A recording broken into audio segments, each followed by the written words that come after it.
Good evening. Welcome to tonight's Subaru question and answer session. Hopefully, I'll give people a chance to join the live stream. I can see that we've got a few of the regulars in, so welcome to those guys. If you're new here, it's a very informal session. I've got no fixed agenda to go through. I've got one question beforehand for something that they want answered, so I'll cover that.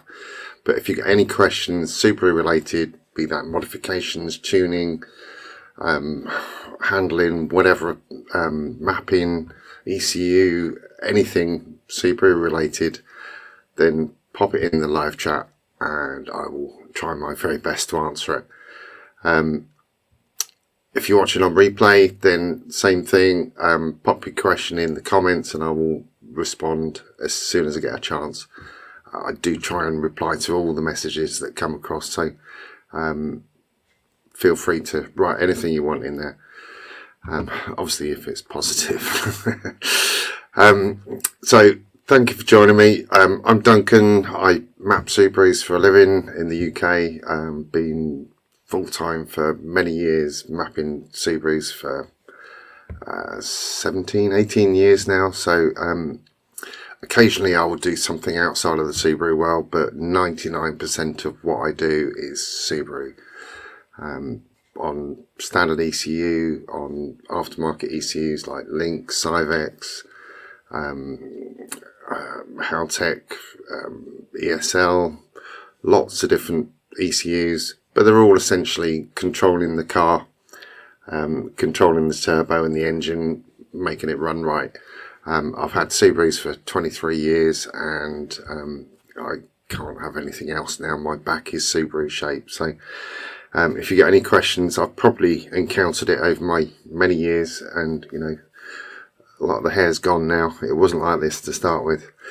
So right, we got a load of people popping in. If you're new here, by all means, just say hello, where you're from, what car you drive. It's really interesting to see the coverage around the world. That I think we've had people from Mongolia, Israel, Venezuela, obviously the normal culprits of USA, Canada, England, or Scotland, Wales, GB, UK, Australia, different time zones around the world. So yeah, it's very weird from my point of view, knowing that there's people watching from all around the world. So say hi, we don't bite. Right, I will start off with some questions. If you've got a question, if you can put a Q at the beginning of it, I can see people are already doing this, but if you can put a Q at the beginning of it, it helps me identify what is a question and what is just people chatting amongst themselves or commenting on what I've said. If you've got a question, please get it in early, because it becomes a mad rush at the end normally, and it's quite hard to judge how long to go on for if people are waiting to see whether the question's answered by someone else. So right, with that said, let's kick off and answer some of these questions. Right, okay, first question. Okay, I've recently found my Blob WRX has been fitted with a Forester SG3 engine with ABCS that the car does not have standard. Would this be a problem when it comes to mapping? No, because the mapping process,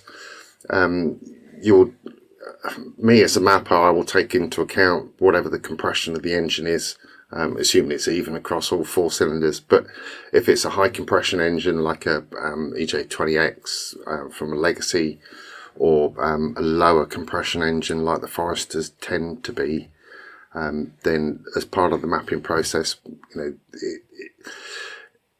it reveals itself as part of that process. So if it needs more ignition timing because it's a low compression engine, then I do that. If it needs less ignition timing because it's a higher compression engine, then obviously I'd do that as well. And I would say that 99% of other Subaru mappers, specialists, would do the same thing. So it wouldn't really matter. Is the AVCS wired in and working? In which case you've probably got a non-WRX ECU in there, unless it's a Australian market car or JDM, in which case they do have AVCS on those as standard. Right. Here we go. Timo1. What do you think to turbo blankets on an old 2007 WRX which you mapped? I lost the heat shield, but I'm planning to put it back. I'm not a great fan of the turbo blankets, honestly. A, they're an absolute pain to get on there. B, they sometimes bunch up under the actuator arm, so can jam that open or shut. If you can get the original heat shields, most breakers have got, or most Subaru breakers have got loads of those kicking around, or tuning places that have fitted exhausts. A lot of them don't bother to put the heat shields back on. If you've got them, then try and fit them back on. If not, I wouldn't really worry about it. Once you go along, there's enough airflow going through there that it's not that crucial. Turbo blankets generally help spool it a little bit, but it's not a lot. Evening, Peter, Callan, David, hello. Right. Good question. Right, Paul Stead. Right, can you personally see if the mapping is correct just by looking at the graph issued by the previous mapper? A lot of the time, yes. You can see if it's incorrect for sure. If it's correct, if the graph looks smooth and nice and reasonable figures, reasonable air fuel ratio, reasonable boost, then you will be able to see that as well. Absolute power figures vary depending on what dyno it is, so it's difficult to say whether the power is right unless it's a dyno that I'm used to. But generally, yeah, you can tell if it's bad. I was recently showed one that the graph went up and down all over the place. Obviously wrong. Obviously not a very good tune, and once we downloaded the ROM off the ECU, it actually turned out that it wasn't mapped at all. They'd paid for mapping, they'd just run it up on the dyno with the modifications and hope for the best. Right, next question, Peter Tarski. Right, 93 JDM GCA, planning to fit RCM parallel fuel kit with top feed injector conversion using 550 injectors. If changing light for light, will I need a remap? Well, light for light would only be if there were 550s in there to start with, but the 550 side feeds flow differently to the 550 top feeds. Yes, I would say absolutely that needs mapping, depending on what the ECU is in there.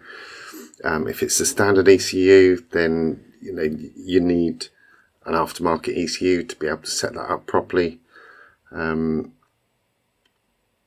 yeah, I would say definitely needs mapping. If it hasn't got an ECU in there already, it will need one fitting and setting up properly.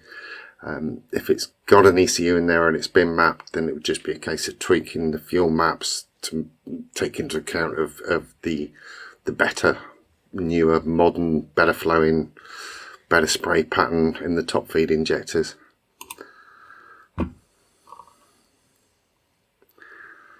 Right.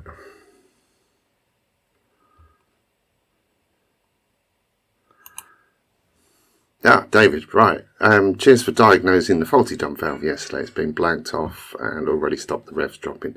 Yeah, like I said to you at the time, aftermarket dump valves are the biggest cause of running issues, of revs dropping when you come into a junction, of boost leaks, of overfueling, you name it. If they were working perfectly, there would be no difference between the aftermarket and the standard one.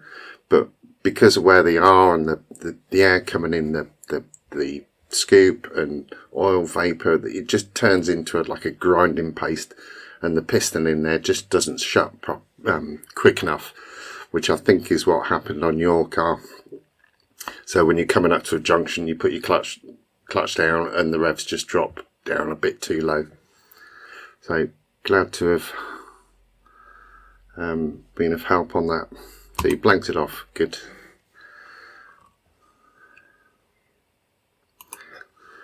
Right, Peter, yeah, Link G4X, yeah, it'll be easy enough to change that, but yeah, it will need changing. The injectors work differently, they react differently, they're different opening times, different latency, the flow pattern's different. It needs mapping, and to be honest, I don't know why you would fit it without mapping it, to be honest. So yeah, map it, or get your mapper to change the fuel map for it.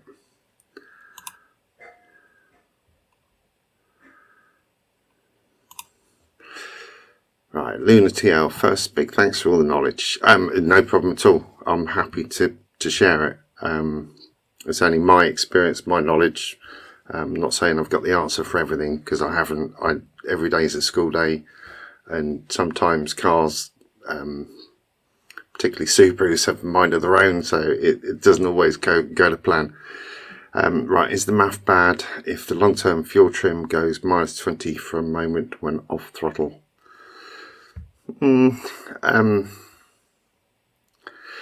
Yeah, you've heard it's a telltale sign. If you go on a Facebook forums and whatever, there's a million people with a million different stories of what might have happened to them one time 10 years ago that they might have possibly not understood what happened, and they'll say, oh, it's your MAF sensor, it's your O2 sensor, it's this, that and the other. It could be that you've got an aftermarket dump valve that's just bleeding air off at that point, and the MAF sensors may be a little bit dirty, but I wouldn't say that's a sign that the MAF is bad. If it's a new age, they rarely go wrong, really rarely.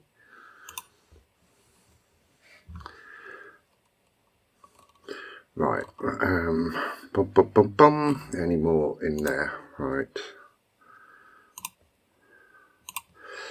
Okay, so if I show you this, a question that gets asked a lot is about 6-speed conversions.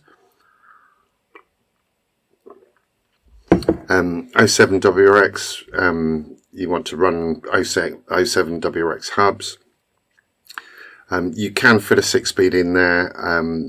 Off the top of my head, I don't know which one, but it would need to be, I would say, an O2 or A3 STI 6-speed. And I think the hubs, you can reuse your hubs. But there's a video, I think it was Flat Irons did the video on the 6-speed transmissions and what goes into what. If you message me or email me, I'll dig out a link to the video if you don't want to search for it. But that goes through all the different combinations of what you can do and what you can't do, and which rear diff you need to use, what prop shaft. So it's not quite a yes or a no, but it is possible, and I've seen it done.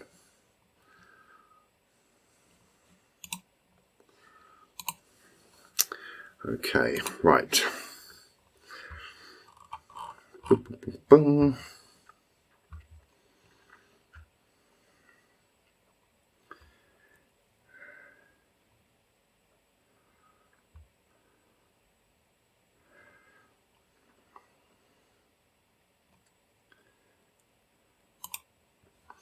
Right, Joe. Right, regarding the last log, do you think it's a possibility to be a mapping issue, not the turbo? Yeah, I think the juddering that you felt is a slightly lean condition, and possibly, I don't know whether you've got an induction kit on the car, but the MAF scaling, and I'll be sending over a different ROM to you, hopefully tonight, if not in the morning, Joe, and that will solve that.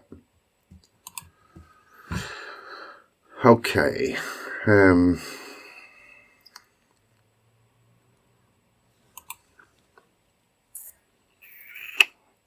Ankit Thakur. Hi Duncan, is the EJ207 version 10 short block direct swap into the JDM Legacy BL5? Yeah, the 207 short block will fit in any Subaru 2 litre. You'd be able to fit any 2 litre heads to it and put it in any motor.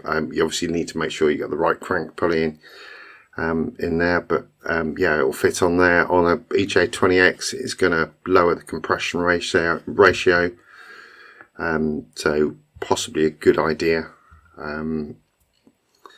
because the BL5 and the BP5, it's a really high compression ratio engine, and on not so brilliant quality fuel like we have outside of Japan, they are a little bit prone to detonation, and running it on 95 RON fuel or 91 octane in the US and below, they have a habit of not liking it a lot.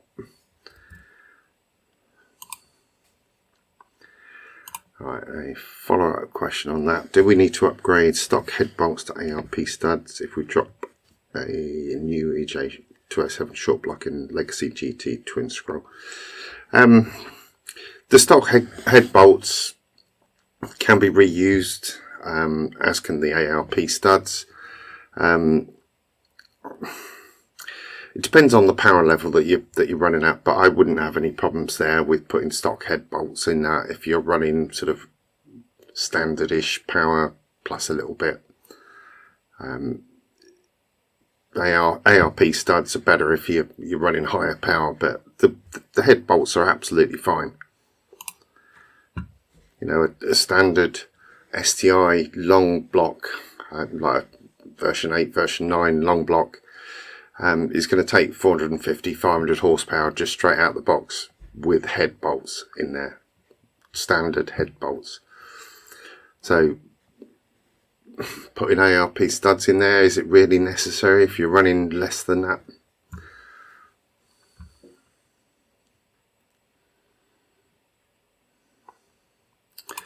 Right, okay. So Neil, when I did my 6-speed setup, used the rear diff with the prop shaft modified to suit the 6-speed flange and front shafts as well. Okay, cool.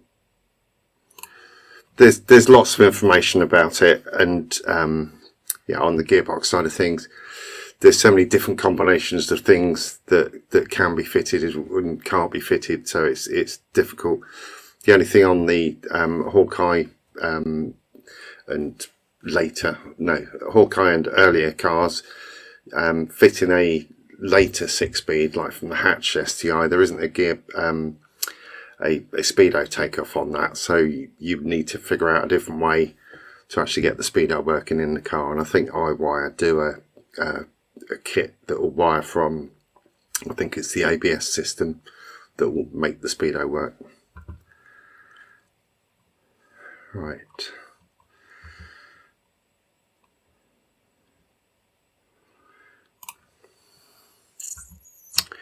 I have a 6-speed non-DCCD in my 93 GCA. Is it worth getting the 6-speed DCCD version?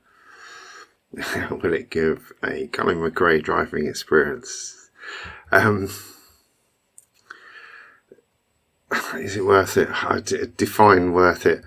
A non-DCCD box is absolutely fine. You just like in my Forester, that's non-DCCD, 6-speed, pretty much 50-50 power front to rear. Makes it a little bit understeery compared to an Impreza STI that is maybe 60-40. But is it worth it? You know, 6-speed DCCD is probably about £3,500–4,000 in the UK at the moment. Yeah. And then you'd need a DCCD controller on top of that. Yeah, it's not something I would do, but I can see why people would do it. If you're wanting to do it for track purposes or whatever, then yeah, I think it would make it handle slightly more tail happy.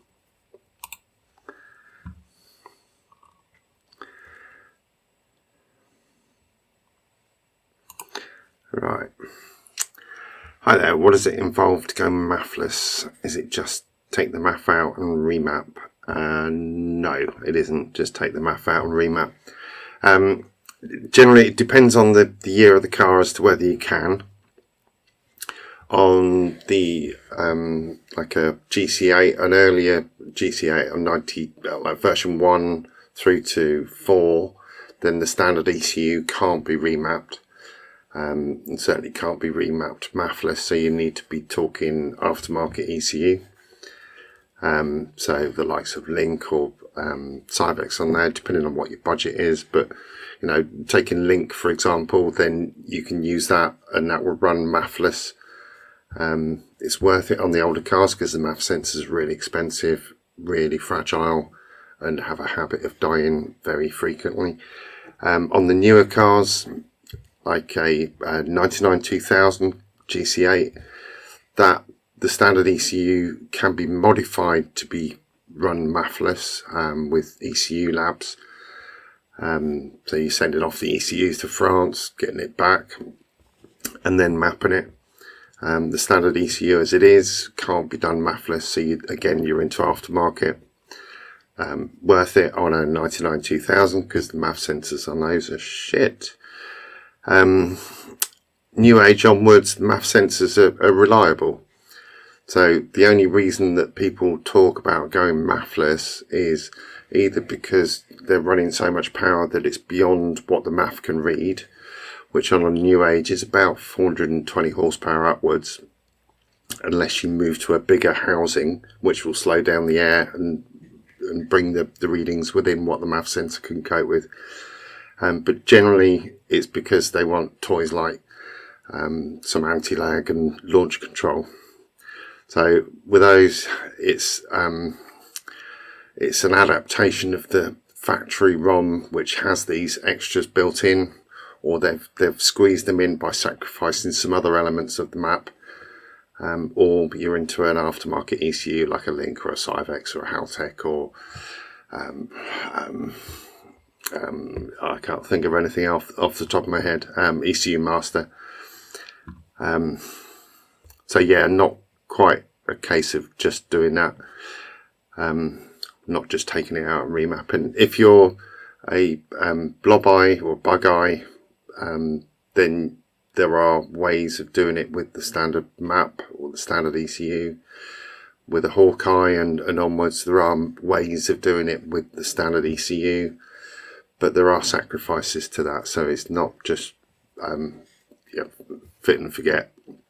It's not quite as straightforward as that.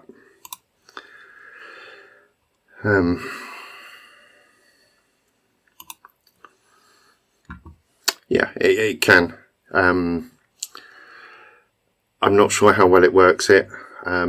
Personally, I like the map DCCD or the DCCD Pro because you've got a little hand controller that will run it really easily, really simply.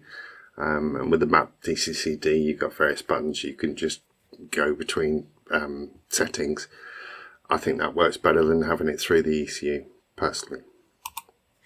Cyvex will control the DCCD as well, and I tried it on mine and I didn't like it. I just went back to a thumb wheel.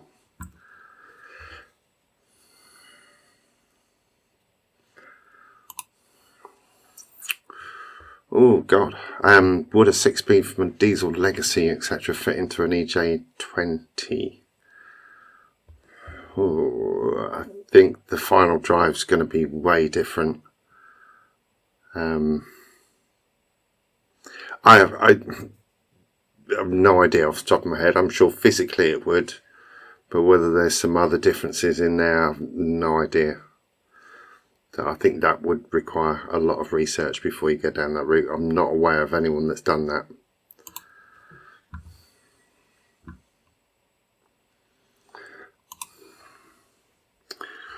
Right. Hi. Will I need an O2 sensor specific to my twin scroll, or will I have to have an aftermarket one?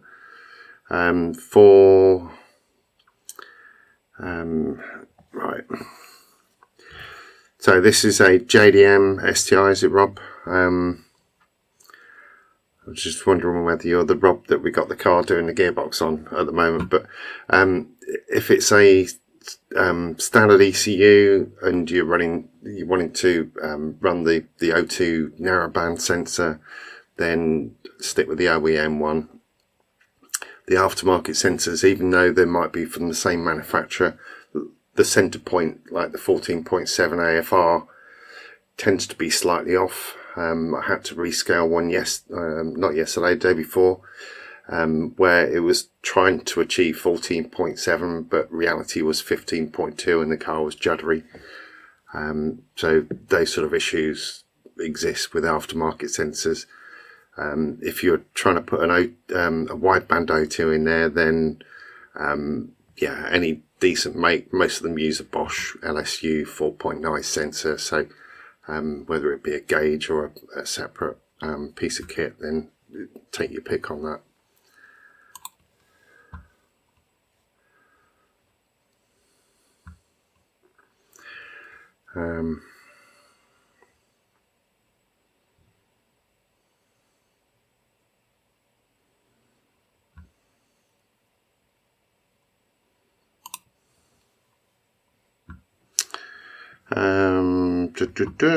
Thanks for that. Simtech ECU 97 DCA. Also Mapper says I need an air temp sensor. Is that right? Seems to run fine without the air temp sensor. Has been mapped before by you. Yeah, it depends.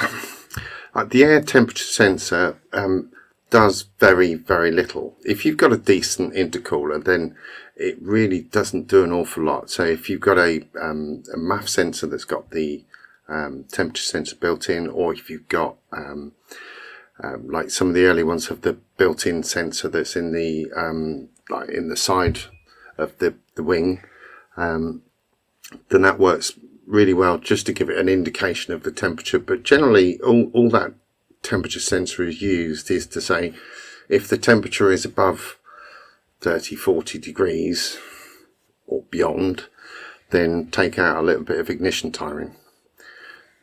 Generally I would never leave a map that close to the edge that it would need that amount of correction before things went horribly wrong. But you know, every mapper works differently. So I had intake temperature sensor on my race car, but took it out because the intercooler was working absolutely perfectly and the map was tried and tested and worked.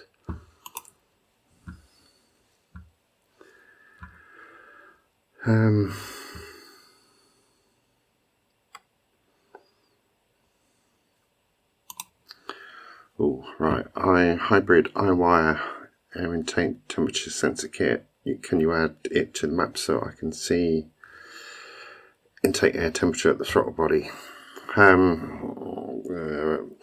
need to look into that iWire hybrid kit, see what it's actually doing. Yeah, I'll look into that, Joe, and message you back.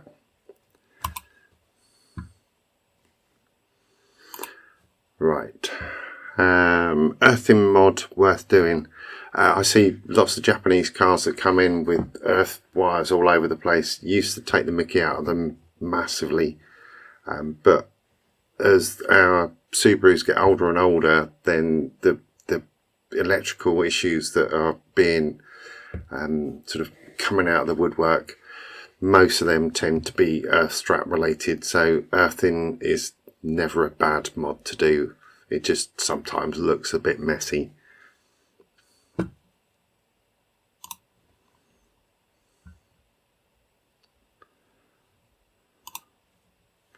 Okay, so there we know. Right, Neil says a diesel E 26-speed box is a 5-speed box size with an extra gear fitted inside. Okay.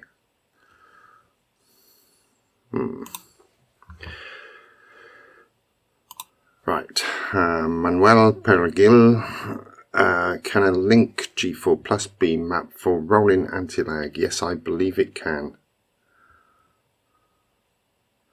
You obviously need to have inputs for an activation switch in some way, shape or form.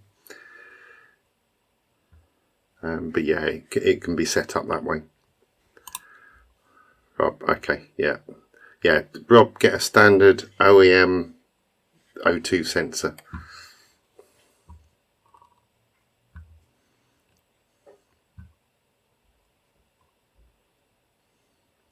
Right, Lauren, similar to Joe's question, for those of us, maybe just you, it's not just you.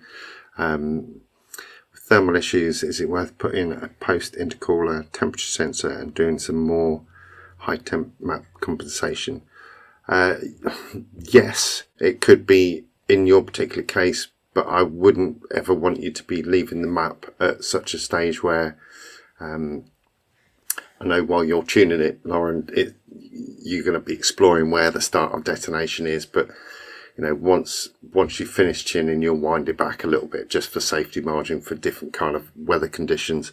It'll be worth putting one in from a information point of view, because that will be able to tell you, and you'll be able to log that alongside like the MAF sensor, intake temperature sensor, and yeah, I think it'd be useful.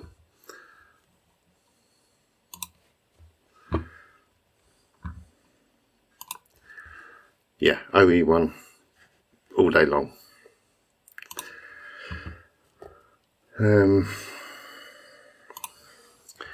Yeah, probably need to redo a lot of tables that reference intake air temperature that are expected in a pre-turbo intake air temperature. Yes, although you know, the JDM cars, they had a intake temperature sensor on the inlet manifold using the same tables in the same way. So once you've got the table set up, you just use it the same way as if that sensor is on the MAF.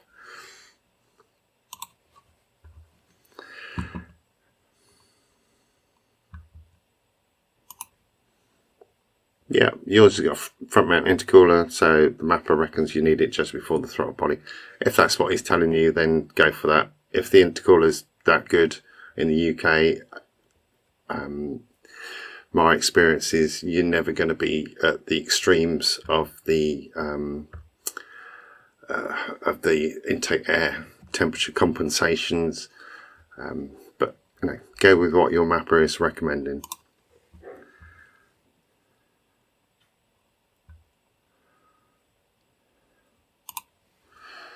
Right, Ankit Thakur again on the EJ207 short block swap.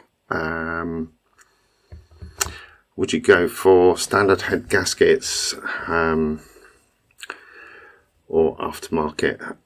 Personally, I would put RCM head gaskets in there. I think the standard head gaskets on that would be a 0.7, maybe even go to a 1.1 mil, just to make sure that you're clearing pistons and valves and reducing the compression ratio slightly, just to bring it in line with what you would normally run, because the legacy engine, I think, is 9.5 to 1 compression, whereas the Imprezas are about 8.5, so it's quite a big difference.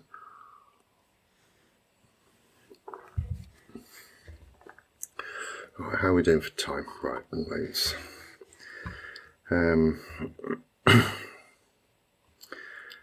Okay, right, okay, so gearbox is done, looks brand new. Hopefully it sounds brand new. Well, that's the important thing. It's under the car, it doesn't matter what it looks like, really. I joke, but yeah, it needed fixing, so it's good that they've sorted it. Right, so have we got any other questions on bits? Have I missed anything? Because if the questions aren't coming, I'm going to finish the session early.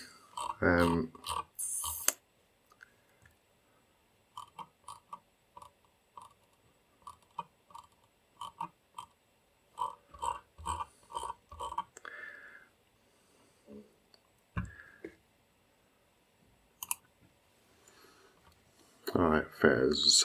Do all ECUs take out ignition as the intake temperatures rise at the same rate, or is it adjusted by the individual mapper or ECU manufacturer? It depends on what the mapper sets it up as. The Subaru ones, they've got the ability to do it, but they don't really do an awful lot with it, except when the intake temperature gets above 30 degrees and they take out a little bit from then onwards. Not all ECUs have the ability. Most of the aftermarket ones have got that ability. It depends on what the base map that they're supplied with. I know Link and Cyvex will all do that, so it's just at that point as to what the mapper puts in the value in the fields. A lot of the time when you're mapping the car, let's say it's 30 degrees when you're mapping it intake temperature, so you would set that as a 0 point.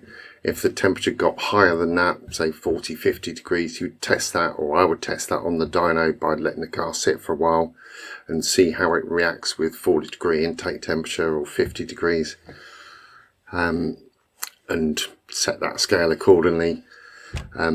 Going down colder, you could add ignition timing if it was colder, but if you're not mapping it in those cold situations, it's guesswork and could be potentially dangerous guesswork.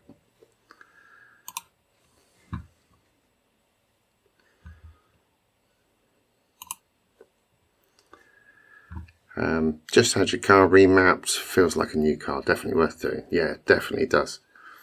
Yeah, I still see every week I get absolute virgin Imprezas that have never been mapped, like 15-year-old cars that have never been mapped. Makes me wonder what I've been doing all this time. But they come along and it's just transformed the car from being 220 horsepower or 260, 265 up to 280, 290 horsepower or 320, 330 on an STI. It just breathes new life into an older car.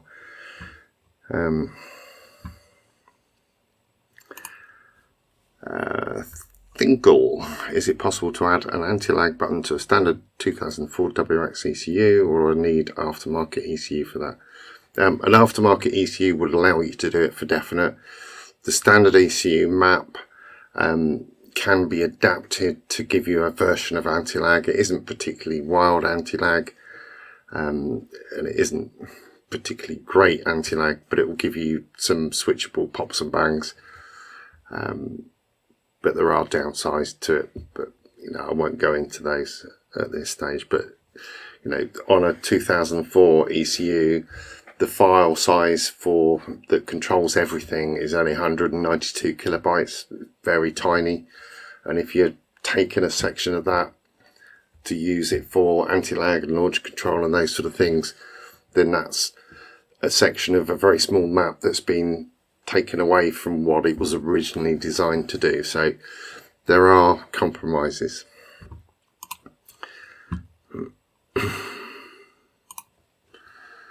Should a mapper smoke test first? No. I always smoked before mapping, but smoke test what? The intercooler? No, that's when a car comes to me, I'm assuming the car works properly. It's been someone's done the intercooler pipes properly, there isn't a hole in the intercooler. If while I'm mapping it reveals itself that there is a leak, then it's not down to a mapper to fix that. It's down to the person to either fix it or take it away and get it fixed. Where possible, I will try and help and do up intercooler pipes, if they're accessible. But yeah, smoke testing, no, that should be done before the car's ready to be mapped, in my opinion.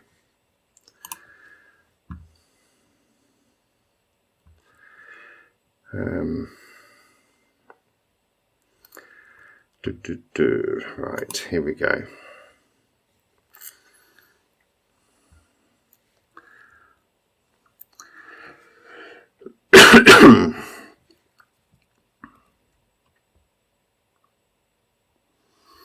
Right, you've got it right. WS says, I've got a JDM GC8 that drives pretty well, sounds good, but before I do anything, what tools do I need to see if the map has been modified at all, and to what? if it's a version 1 to 4 JDM, if it's got the standard ECU in that, it has not been mapped. If it's a 5 or a 6, version 5 or 6 JDM GC8, then the standard ECU can be mapped, but unless you're going to become a ECU tech dealer, buy all the software suite and the cables and everything else, which will set you back several thousands of pounds, you cannot see whether the map's been changed, unfortunately. If it's a version 1 to 4, as I say, if it's got the standard ECU in there without chips added in, then it has not been mapped at all. Yeah, very good point there, Lauren. Smoke test doesn't find everything too. Injector seals leaking, but it only showed up under pressure. Yeah, the smoke test machine doesn't quite give enough pressure to show those up sometimes.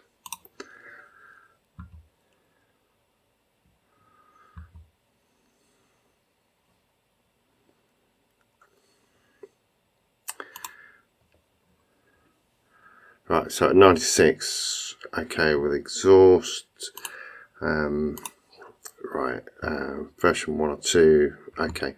Yeah, if you take the metal plate out in the passenger footwell, underneath there is an ECU. Unplug that, open it up, and take the case off. You'll be able to see the plain board underneath. If there's a chip that's been soldered into that, that looks like an add-on, you'll be able to see it's a rectangular chip. Then it might have had a chip tune, but that was, you know, technology that we did sort of 15-20 years ago. If it hasn't got that, it's never been mapped, it's never been touched. If it's got an aftermarket ECU in there, then yeah, you would need to find out what ECU it is.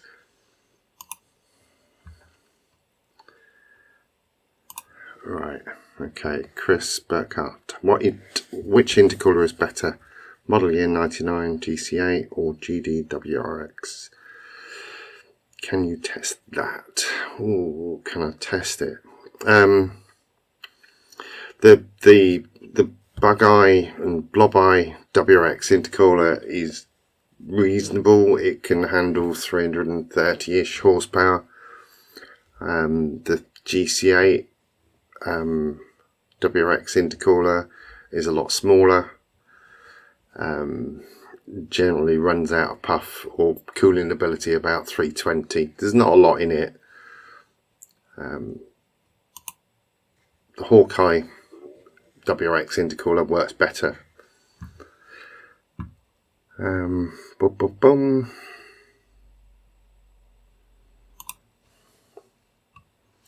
Think, how often would you recommend doing a timing belt? I think mine was done in 2019, about 24,000 miles ago. Would you recommend having it done? Many thanks. Yes, it's 5 years old. I think the recommendations are 5 years or 50,000 miles. So you're at the 5 years. So yeah, do it. Longest cam belt in the world, but it's worth it. If it snaps, then it's not pretty.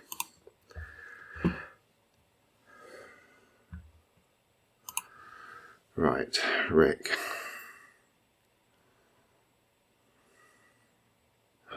Oh, is that Mr. Hode, is it?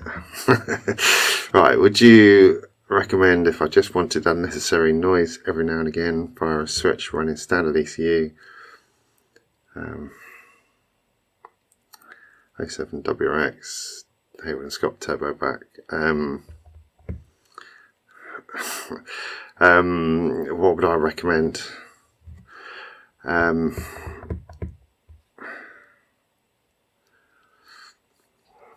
Message me again, Rick, and I'll come up with a solution for you. You keep asking me every 6 months about this. I'll try and put you off it.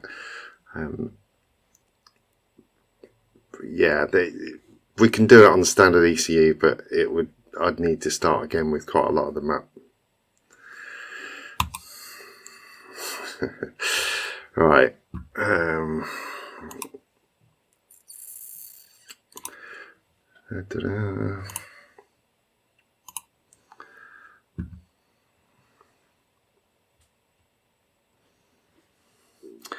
Okay, do you rate the aftermarket top mount intercooler?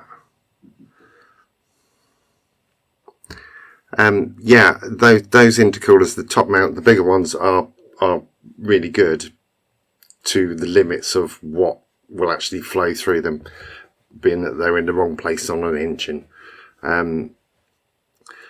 With my previous Forester STI, I got to 450 horsepower with that, with a larger top mount. It was a Hyperflow one, so pretty much the same as the Grimspeed or ETS ones.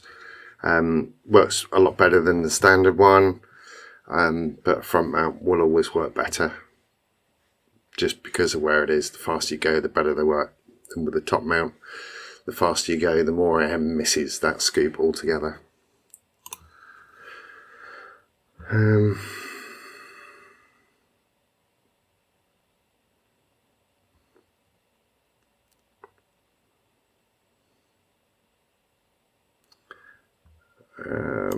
Yeah, not quite understanding this question, Joe. Send me on an email. Can't find the proper information on the clutch.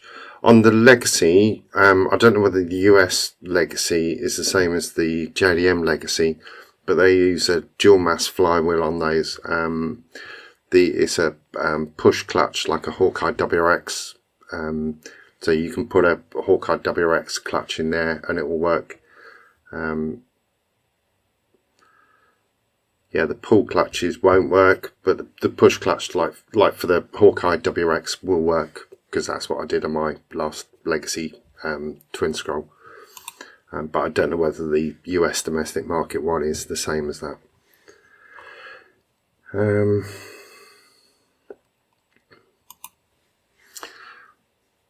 Yeah, Neil runs a MRT intercooler from Australia. Australian stuff is really good. They know how to handle the heat. Yeah, the Hyperflow was good. I don't think they make it anymore. I'm not even sure that Hyperflow are going anymore. Right. Yeah, exhaust adapters with butterfly valves that bypass the muffler or silencer to those of us in the UK. Yeah, I've got a company that that can do those, do them app controlled, so that you can geo fence a certain area and make it shut, so that you've got a quiet car within like a mile of your home or half a mile of your home. You can app control it and all the rest of it, but I haven't got one yet. I haven't fitted it to a car yet. I haven't tested it on mine yet, but it does look pretty cool.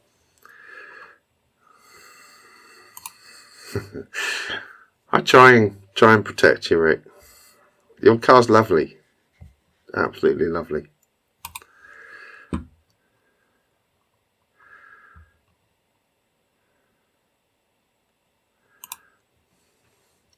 Yeah, Risa. I remember 20 years ago buying a Turbo 2000. It had a super chip spliced into the ECU wires.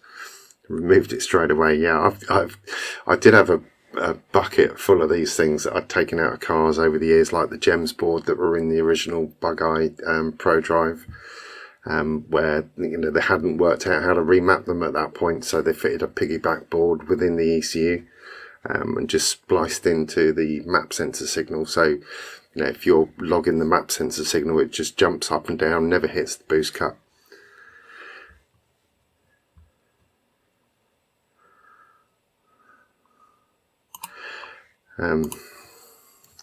Geofencing the exhaust. Yeah, my fridge has got Wi-Fi.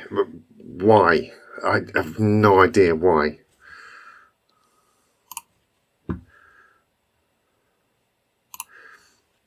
Pete's Tasky. Right, the throttle body, water circulation delete. Mentioned it in a YouTube video, just literally bypassed, no ill effects. It's supposed to stop the throttle body from icing up. In the UK, we certainly never get the weather conditions to to do that. I've driven mine with, I think it was minus 18 degrees outside, and it didn't ice up, but it wasn't minus 18 with high humidity, which some places would get. If you're in the UK, Peter, then yeah, I wouldn't have a problem with deleting it at all. If you're in sort of southern Europe, then definitely not a problem. It's pointless cooling down the air to then heat it up again as it goes back into the engine.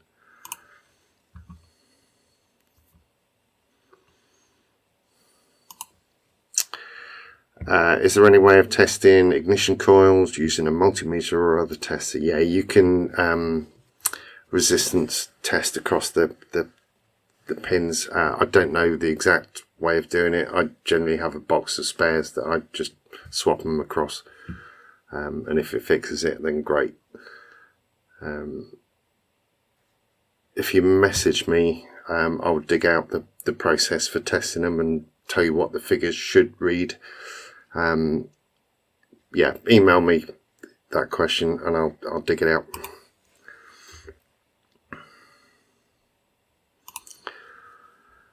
Hawkeye WRX intercooler better. It's wider, and it is more efficient than a Bug-Eye WRX or a Blob-Eye WRX intercooler. It's a good little intercooler, the Hawkeye WRX one. Right, I think we're almost at the end, unless anyone has any more questions. There's a bit of a time delay between me asking and it appearing on the screen, so if you're frantically typing out a question on the screen at the moment, then I'll give you a moment. If not, I will